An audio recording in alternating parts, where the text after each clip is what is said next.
Assalamualaikum warahmatullahi wabarakatuh. Kami dari kelompok F. Di sini kami akan mempresentasikan topik terkait kasus diet protein tinggi. Sebelum presentasi, izinkan kami untuk memperkenalkan diri.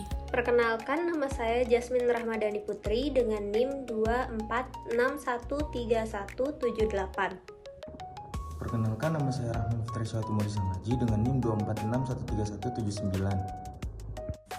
Perkenalkan, nama saya Zaskia Widata Ramadhani Hadi dengan NIM 24613180. Perkenalkan, nama saya Nazla Fadila dengan NIM 24613181. Perkenalkan, saya Sabrina Nafisatul Nikmah dengan NIM 24613183. Protein merupakan salah satu makronutrien yang memiliki peranan penting dalam melaksanakan fungsi seluler dan metabolik dalam menunjang aktivitas dan keberlangsungan hidup individu. Penguraian protein dalam sistem pencernaan mengikut sertakan seluruh organ pencernaan dan juga kerja dari beberapa enzim sesuai dengan serangkaian proses yang berlangsung dalam sistem pencernaan. Protein merupakan penyusun tubuh manusia karena biomolekul merupakan senyawa-senyawa yang mengandung karbon yang menyusun beberapa bagian sel hidup dan melakukan reaksi-reaksi kimia yang memungkinkan sel tersebut tumbuh, mempertahankan diri, bereproduksi, dan menggunakan cadangan energi. Diet tinggi protein adalah mengkonsumsi lebih banyak protein daripada asupan gizi yang direkomendasikan. Tidak hanya mengurangi berat badan, tetapi juga meningkatkan komposisi tubuh dengan mengurangi massa lemak sambil mempertahankan massa bebas lemak baik dalam diet rendah kalori maupun kalori standar.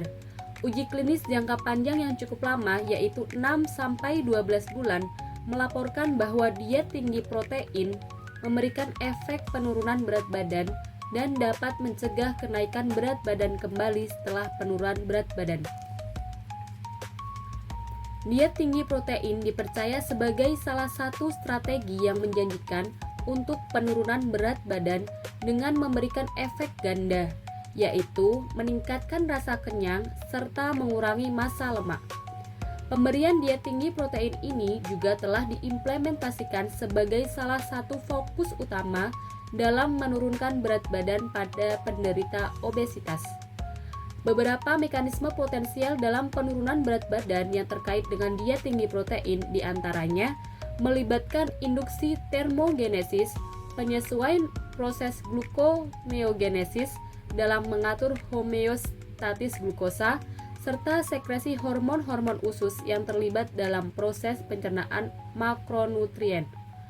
Pernyataan ini didukung oleh penelitian dari Pesta dan Samuel pada tahun 2014 yang menyatakan bahwa penurunan berat badan merupakan salah satu efek dari mekanisme sekresi hormon pencernaan yang dipicu oleh diet tinggi protein.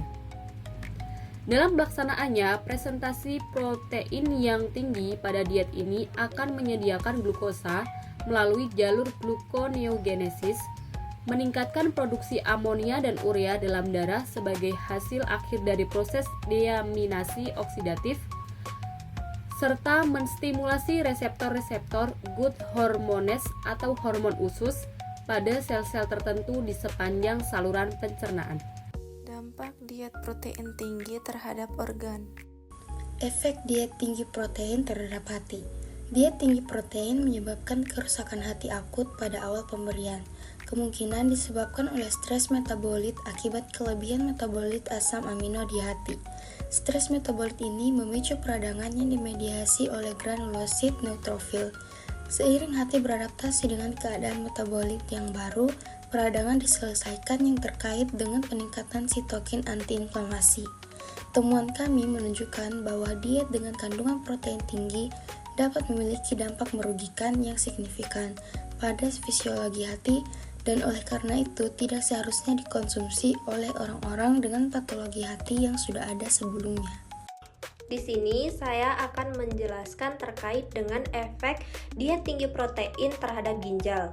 Jadi, secara mekanisme, asupan protein yang tinggi dapat menyebabkan peningkatan volume dan berat pada ginjal manusia. Penelitian menunjukkan bahwa konsumsi protein tinggi dapat menyebabkan hiperfiltrasi. Uji coba tersebut mengungkapkan bahwa diet tinggi protein dapat meningkatkan eGFR sebesar 3,8 mili per menit 1,73 meter persegi dalam uji coba jangka pendek. Meskipun hiperfiltrasi dapat terjadi pada tahap awal, hal ini beresiko menurunkan fungsi ginjal seiring waktu, terutama pada individu dengan penyakit ginjal kronis atau CKD. Studi observasional jangka panjang seperti Nurse Health Study menemukan bahwa setiap peningkatan 10 gram asupan protein berkaitan dengan penurunan fungsi ginjal pada wanita dengan insufisiensi ginjal ringan. Di sini saya akan menjelaskan tentang efek diet tinggi protein terhadap kerusakan tulang. Diet tinggi protein memiliki dampak positif terhadap kesehatan tulang, terutama pada orang dewasa dan lansia, asalkan asupan kalsium juga mencukupi. Asupan protein yang cukup atau lebih tinggi dari rekomendasi standar berhubungan dengan peningkatan densitas mineral tulang, melambatnya laju kehilangan massa tulang, serta penurunan risiko patah tulang, khususnya pada lansia dengan osteoporosis. Suplemen protein juga dapat menurunkan kadar marker turnover tulang dan meningkatkan faktor pertumbuhan yang mendukung pembentukan tulang. Tidak ditemukan bukti yang menunjukkan bahwa diet protein tinggi berkontribusi pada pengeroposan tulang, sehingga kekurangan protein justru lebih berisiko terhadap penurunan kesehatan tulang. Dengan demikian, diet protein tinggi dapat dikatakan aman dan bermanfaat untuk menjaga kepadatan tulang apabila diiringi dengan asupan kalsium yang kuat. Dampak diet protein tinggi terhadap penyakit jantung. Diet tinggi protein, terutama dari sumber hewani, dapat meningkatkan risiko penyakit jantung melalui beberapa mekanisme biokimia seperti peningkatan stres oksidatif, peradangan, dan oksidasi kolesterol LDL yang mendorong pembentukan plak aterosklerotik dalam pembuluh darah. Selain itu, metabolisme protein yang tinggi dapat mempengaruhi metabolisme lipid serta menambah beban ginjal dan sistem vaskular yang beresiko memperparah kondisi jantung, terutama pada penderita gangguan kardiovaskular. Meski demikian, pada kasus gagal jantung, asupan protein sekitar 15-20% dari total energi bermanfaat untuk mempertahankan massa otot tanpa membebani jantung, asalkan didukung dengan pembatasan lemak jenuh dan pemilihan sumber protein yang tepat untuk mengurangi inflamasi dan gangguan metabolik. Diet tinggi protein harus selalu disesuaikan dengan kondisi klinis dan dikombinasikan dengan pola makan seimbang demi meminimalisir stres oksidatif serta menjaga kesehatan jantung. Dari materi yang kelompok kita paparkan, di sini saya dapat menyimpulkan bahwa diet tinggi protein terbukti mempengaruhi kinerja organ hati dan ginjal, serta berdampak pada kesehatan tulang. Konsumsi protein tinggi jangka panjang dapat meningkatkan risiko penumpukan lemak di hati atau steatosis hepatik dan tanda-tanda peradangan serta cedera hati. Pada ginjal juga, asupan protein berlebihan menyebabkan hiperfiltrasi dan peningkatan beban kerja ginjal yang berisiko menurunkan fungsi ginjal, terutama pada individu dengan penyakit ginjal kronis.